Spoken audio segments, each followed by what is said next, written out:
By now, unless you've been stranded on a deserted island, you know the story of the Oceanic Six. Based on the location of the wreckage, our best estimate of the crash site is here. How Kate and Aaron Austin, Saeed Jarrah, Sun Quan, Hugo Reyes, and Jack Shepard miraculously survived the crash of Flight 815 off the coast of Bali. How ocean currents carried them to a deserted island called Membata. How they survived for 108 days before they paddled a raft to the island of Sumba, where they were discovered, rescued, and airlifted to Honolulu. I present to you the survivors of Oceanic 815. This is their story. A story that has made the Oceanic Six both international celebrities and absurdly wealthy. A story so incredible, so completely improbable, that quite frankly we all assume it has to be true. Or is it? Could this unbelievable story be just that, unbelievable? Could the Oceanic Six be at the center of one of the greatest conspiracies in recent history? And if they are, who or what are they trying to protect?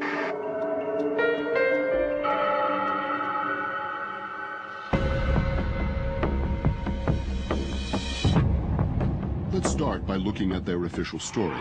8 adults survived what was, at best, the attempted emergency landing of a Boeing 777 in open water, a fact most of us take at face value.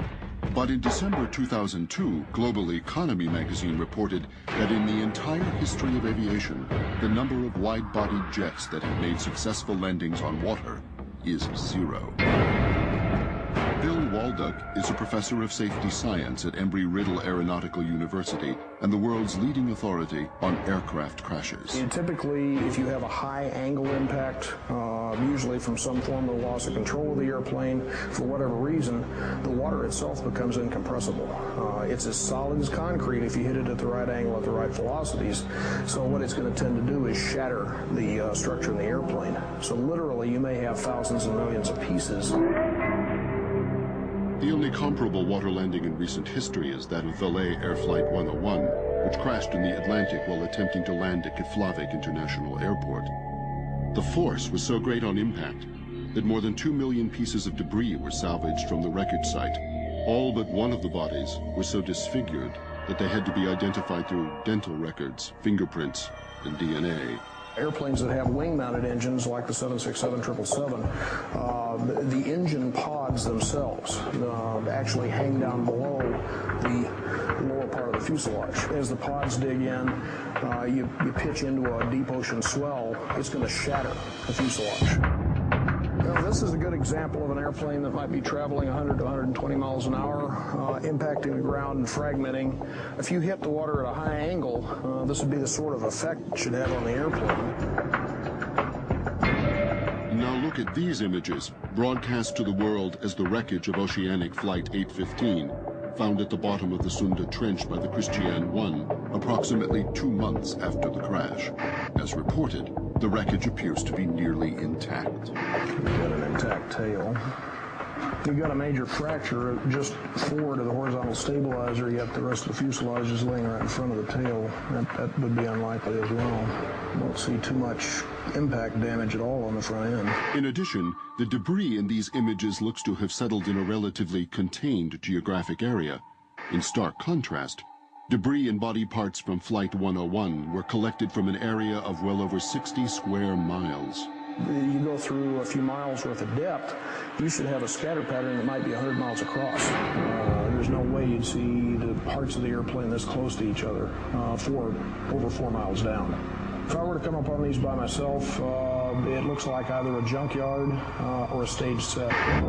If what we are looking at is not the wreckage of an airline crash, but instead staged pieces of debris that have been rolled off a ship, whose bodies are those sitting in the seats? The following is an interview with an operator who worked for the U.S. National Transportation Safety Board's Oceanic Hotline. Her voice and likeness have been disguised for her protection. Well, I took a call from the sky, and he just seemed really agitated. He kept asking to speak to my supervisor, and I wanted to know why. And then he started yelling something about how the footage he's watching on TV, there's no way that the pilot could have been the real pilot from Flight 815. All I know is what he directly said to me, and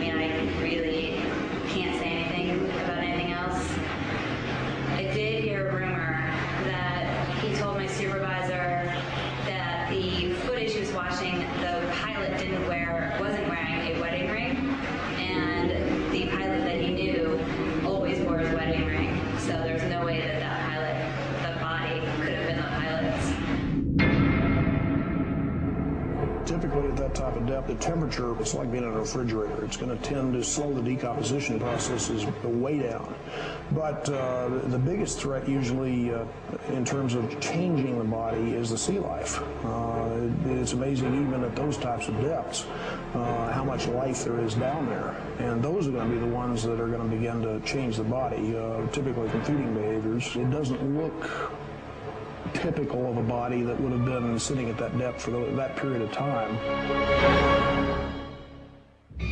Conveniently, the one piece of debris the Christian 1 was unable to find was the black box, the single piece of evidence that could prove whether or not this is in fact a wreckage of Oceanic Flight 815 is missing.